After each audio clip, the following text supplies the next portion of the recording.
Welcome back. If you're just joining us, this is Breakfast Daily, and right now it's time for us to check out some of the headlines making waves on our news portals and some of our papers. And in the studio with me is Awo Adubiaka-Kelly, who's the National Communications Team member of the NDC. Good morning, ma'am. Good morning, dear. You are welcome to the show. Thank you so much. All right, so ladies and gentlemen, we are going straight into it. And remember that you can be part of the show by sending in your thoughts, your comments via the WhatsApp number on your screen. And if you're watching us on Facebook Live right now, you can actually send your comments on the comment section and we'll get to read it on the show. So we're going to be starting with the Democracy Hub protest. And obviously, this has been a topic for some days now, almost 5 days now. And just yesterday, 39 protesters were remanded for 2 weeks. So the Democracy Hub protest, which aimed to highlight key governance and social issues facing the country, has actually become a flashpoint at this moment. And because of the remanding of the 39 protesters for 2 weeks, it has raised a lot of concerns about civil liberties, freedom of speech, and the rights to protest. So I'm going to be looking at one of our articles on ChannelOneNews.com about this story to refresh in our minds. So Ralph St. Williams, a prominent member of the Democracy Hub, and 39 others have been remanded into police custody for 2 weeks. The arrest occurred following violent clashes between protesters and police at the 37 intersection in Accra, on Saturday, September 21st and Sunday, September 22nd. Due to the large numbers of defendants, their pleas were heard in groups across Circuit Court 6 and 10. On Tuesday, September 24th, 10 individuals were remanded, followed by an additional 9 protesters later that day. The remaining 20 were subsequently arraigned and remanded. In total, 44 people, including some organizers of the event, were detained. The accused, who plead not guilty to charges of unlawful assembly, unlawful damage, assaulting a police officer, and conspiracy to commit a crime, appeared before the Circuit Court 6. And we have some stories about it right on the portal, so you can go check it out on ChannelOneNews.com. So let's get into the conversation. What are your thoughts about, them being remanded? I mean, this has been a topic for how many days now? 3 days? Three straight days now. Yeah, I mean, starting from Sunday. And people are still talking about it this morning. In fact, there's a hashtag right now, Free the Citizens, on social media that started yesterday night after people watched the videos of, these protesters being carried by the police to court and out. And, some of them even crying. And there was even an issue of a pregnant woman also being part of the people the police held, and even an issue of a diabetic patient and asthmatic patients, and someone that has glaucoma that needs to take her meds but was, not allowed to take her meds. So what are your thoughts on these issues before we get straight into this conversation? All right. Good morning to you and viewers this morning. It's unfortunate. Looking at this, it's as if our rights as citizens are being taken, or is being taken away from us to protest or to demonstrate. According to what I even read last night, it's as if most of the police even decided, I think 2 days to the protest, to even put an injunction on this. So I don't know whether the police is in bed with the government, or they just want to be in the good books of the government at this point in time. Why would you want to do that when people have come to you telling you, per our constitution or the laws, that if you want to protest or demonstrate, you have to give some number of days to the police so that they can protect you and all that? Why should you wait 2 days to time? And this is not the first time they are trying to do this. They do this most of the time, as if they want to gag people, silence people, not to come out with what is going on in the country. But it's so unfortunate if we continue like this, as the security that we have to, security agencies that we have to trust in, believe in them, knowing that if I have issues, I can go to these people. It's not happening. Why should these people be arrested? And one thing I said somewhere yesterday was that we don't learn as a people. Right. We don't learn as a government. We always want to wait when things get out of hand, when people die, when people are maimed, before we come out and we want to issue press releases and all that. Yeah. Where are the human rights activists? Where is the president who used to call himself a human rights lawyer? Someone who was a kingpin when it comes to demonstrations in this country. Yeah. Under his watch, demonstrations are illegal. Under his watch, you can't even protest freely in this country. What is happening? Where is he? Is he asleep? Does he know what is happening? He can't tell me that he has no eyes and ears on the ground. Then he's a failed president, if that's what he wants to tell us. Because you are someone who every time was on the streets. You were every time on the streets since Jerry Rawlings' time. Since the inception of this Fourth Republic. Human rights lawyer, blah, blah, blah. So you are always running up and down on the streets, calling everybody and anything names. Just because you wanted to be president, you want your name to be all over. And today that you are the president, what is happening to the human rights, whatever, activists that you were? Why should these people be arrested? For their own rights as citizens. They are not citizens of another nation. They are not Ivorians. They are not Burkinabe. They are not Togolese. They are Ghanaians. Things are not right in this country. The mismanagement, the galamsey and all that, the corruption that is swallowing us in this country, they feel that, no, their voices must be heard. It shouldn't be an NDC thing or a political party fight. We are all suffering this. If maybe MPP is not suffering it, most Ghanaians are suffering it. So these are ordinary Ghanaians. These are not party people. Though they will vote, though they might vote. Some might even decide not to vote. But they are Ghanaians, they are suffering the pinch. Why should you arrest a pregnant woman? When I read that a pregnant woman was refused bail, I said, wow, where is the family? Where is the human rights activist in this country? So that's the pregnant woman there that we see on the screen with her husband. Apparently they were just coming back from church or something like that. Passing by, something like that. And so let me stop and watch. So we also saw videos. We also saw a video of a guy that was screaming among them, "Please, I'm not part of them. I'm a mate. I'm a mate. I don't know these people." Can you imagine? You know, sometimes when you see crowd, I used to tell my kids that when you see crowd, please shun away from it. Right. But I realized after growing up that that's not the best, because sometimes that thing might be of use to that person at that particular, because it's a Ghanaian thing. So even if a mate is passing by and realizes that, no, this is a good call, I should join. Why should that person be arrested? I'm coming from church. I want to see what's going on. Ask questions. When we're going for this demonstration, the enough is enough. I saw some young guys. They said they are service personnel. And they were asking what is going on. I said, wow, so you're in this country. So I had to stand there with them, tell them what is happening. I said, maybe you want to vote. You are not sure of where your vote is as we speak. Exactly. And we want the right things done. They said, wow. So a lot of people might not know what was even going on. Actually, someone even asked me in church, they hear there's a protest going on. So do we know anything about it? I said, no, it's not an NDC thing. It's people who are Ghanaians, people who are suffering, people who are tired. They are saying also enough is enough of all this mismanagement, all this galamsey going up. So my issue was even the pregnant woman. How is she going to sleep? You know, when you are pregnant, you come with all emotional stress. Everything around you is just something else. Then I don't know whether she'll get a proper place to sleep.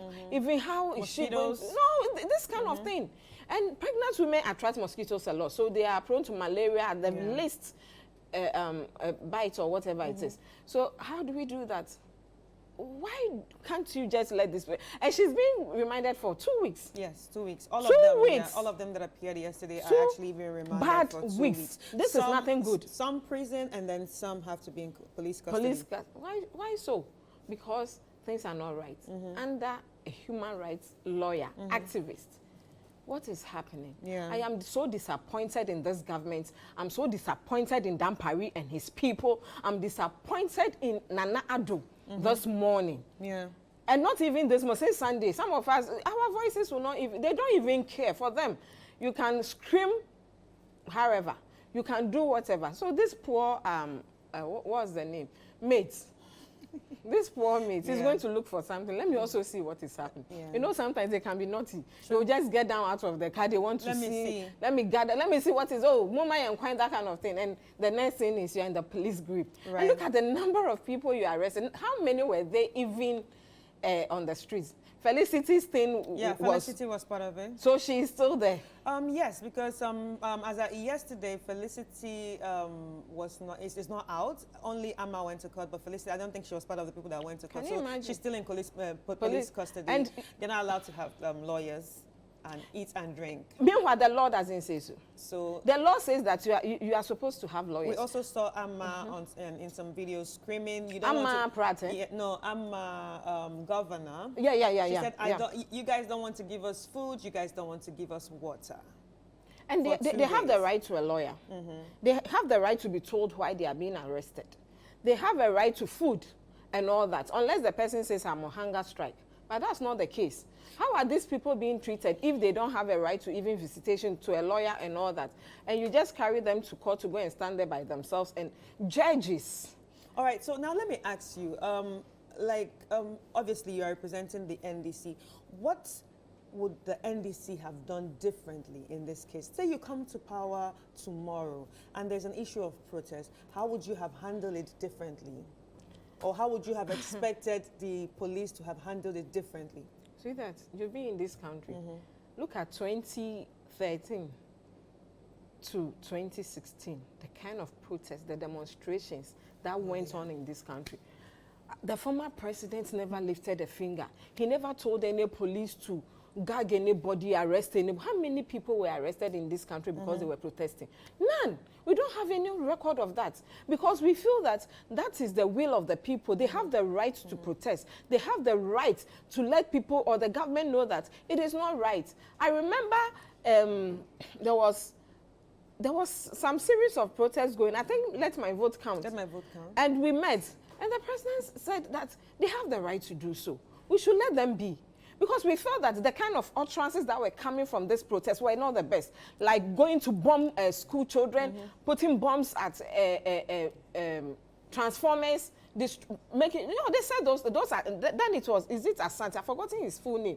But I remember the saying, one Asante, we'll bomb schools, we'll bomb transformers. We are going to make this country ungovernable. To the point that my own MP, who is Oslas, said that she drops out her heart to him for slapping, for slapping somebody.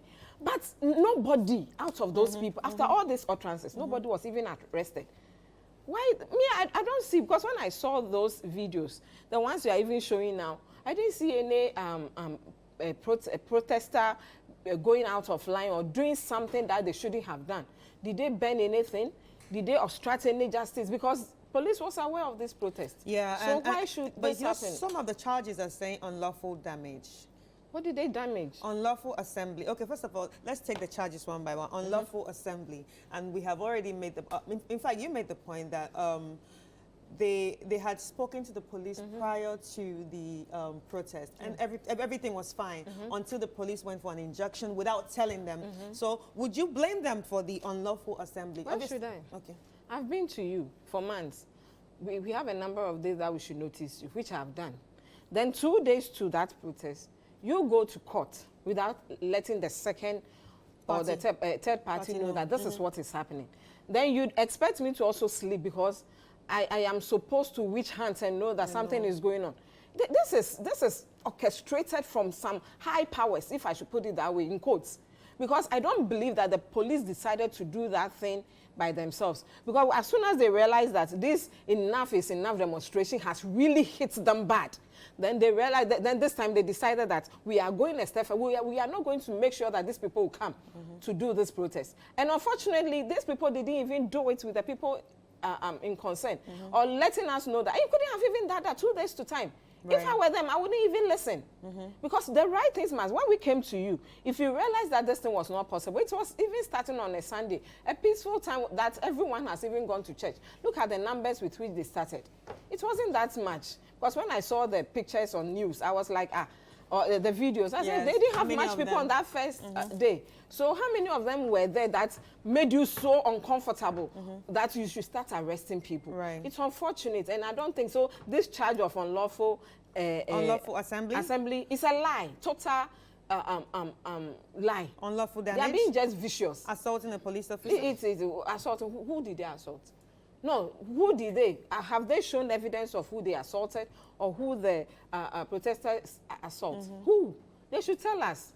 Did they show anything? I don't know. You're a journalist. Maybe you've seen something. No, I didn't see. I have not seen anything like that yet. Yeah. So who did they assault? Then you go and stand in court and you are lying, and judges too will just not take any evidence. Because for me, I know the courts draws on evidence. So where's the evidence of assault? Right. Where's the evidence of unlawful gathering, assembly? Okay, so it's a shame to the police, to this government, and to Nana Addo. Akufo-Addo. All right, so joining us right now is Loratu Musa Saka, who's don't let her talk, a member of the NPP communications team. Good morning. Good morning. How are you? I'm good. How are you too? I'm fine, thank you. Obviously, you were stuck in traffic because of the rain. You know, but you when are it welcome. rains, everyone drives slowly, so it's a bit. You may have planned ahead, but my apologies. My apologies for coming in late. You know, it's not like me. At all. I apologize to our viewers and for allowing our good morning to commit murder this morning. That's typical of her. I would have been surprised if this hasn't gone with Nana and all that. But can you blame her? No. I mean, if at this time that there's a lot of protest, we haven't heard His Excellency, the President saying he's a dead goat. He's acquired a dead goat syndrome. He's there quietly making sure that everything is done, listening to Ghanaians, engaging Ghanaians. Right. So I'm not surprised because that's what I was used to. For a president to come openly and say, I'm used to this, I can't be bothered about it. All right. I've developed the dead goat syndrome. So once she hasn't heard that, the president is not doing anything, and you can't begrudge. All right, so let's talk about the 39 protesters that have been remanded for 2 weeks. Obviously, this is all about the Democracy Hub protest, and obviously, they actually were trying to make their voice heard when it comes to the social issues and also the government being accountable for some things going on in the country, which I think they have the right to do, the right to protest. But obviously, this has become a flashpoint. Everything has gone haywire. And we saw some of them being arrested, taken away. There were videos everywhere, but now they are being remanded for 2 weeks. What is your stance on that?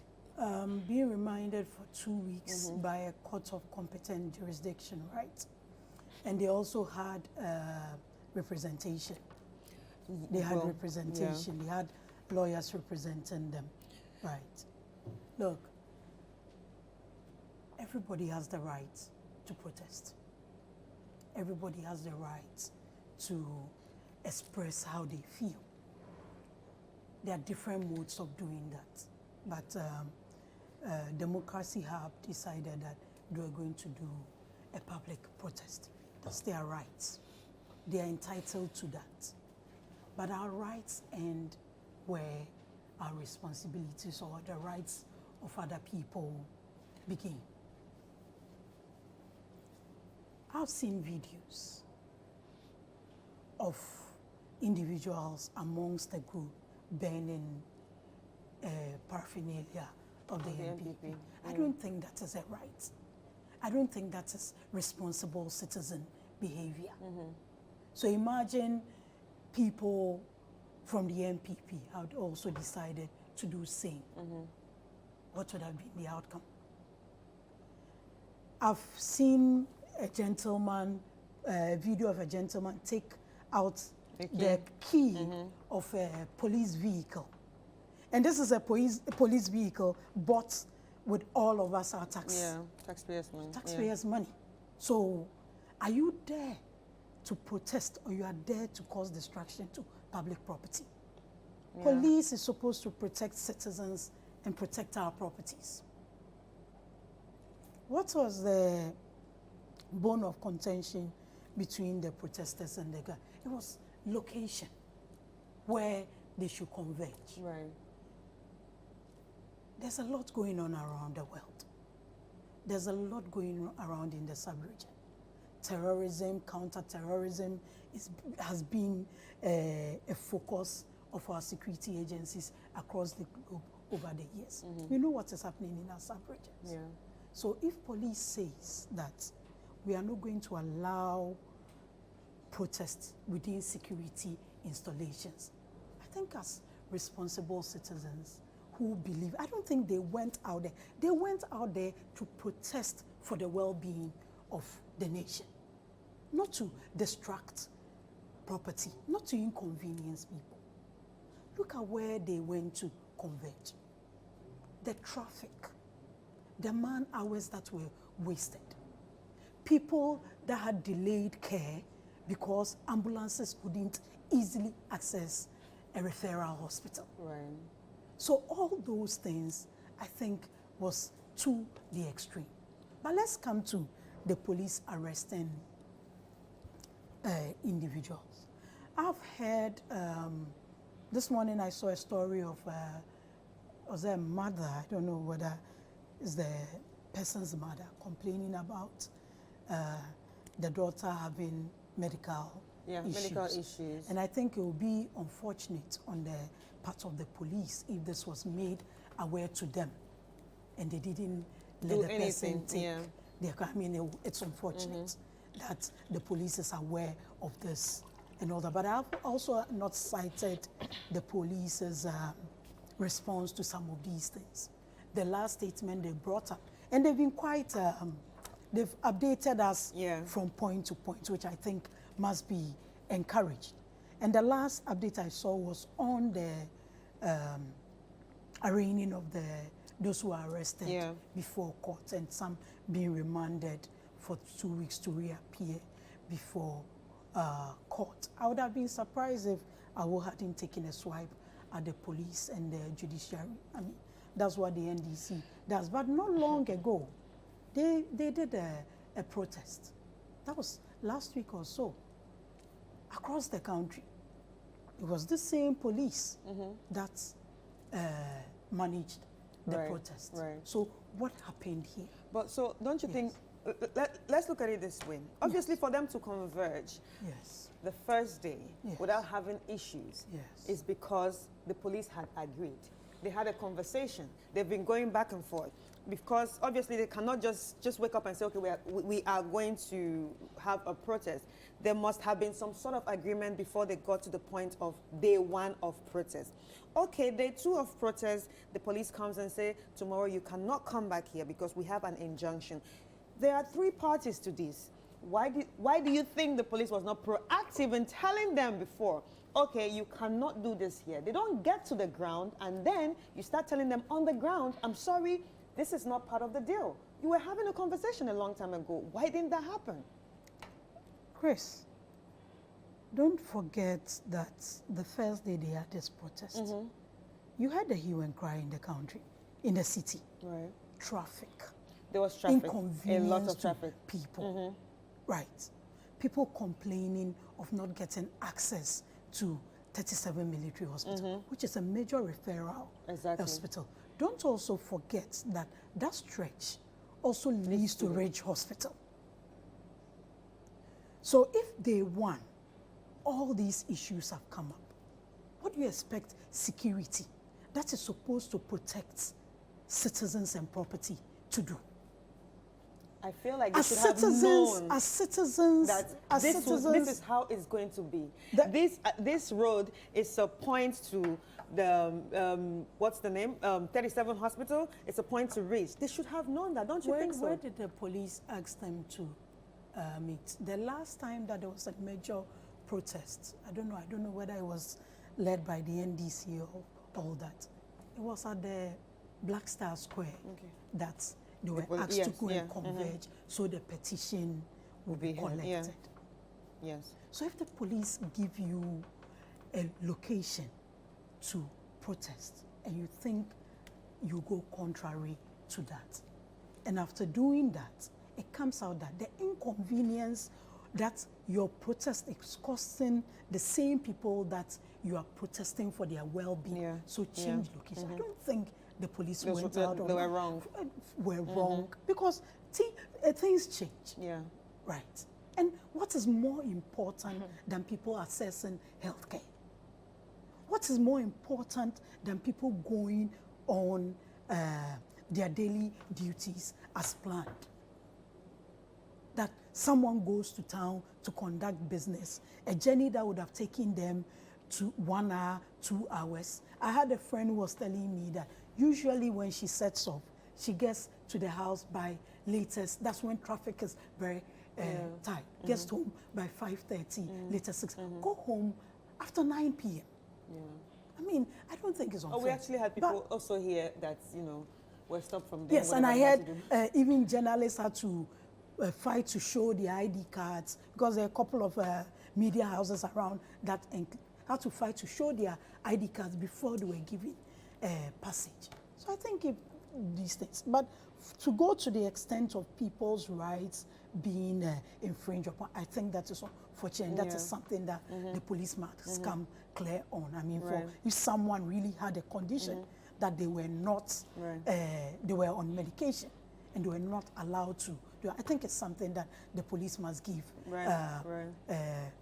must explain Right. to us. I mean, through the updates that they are giving, because I don't think it's something that must be encouraged. All right, so we'll take a quick break, and when we come back, we would continue the conversation and also look at other topics. We'll be back.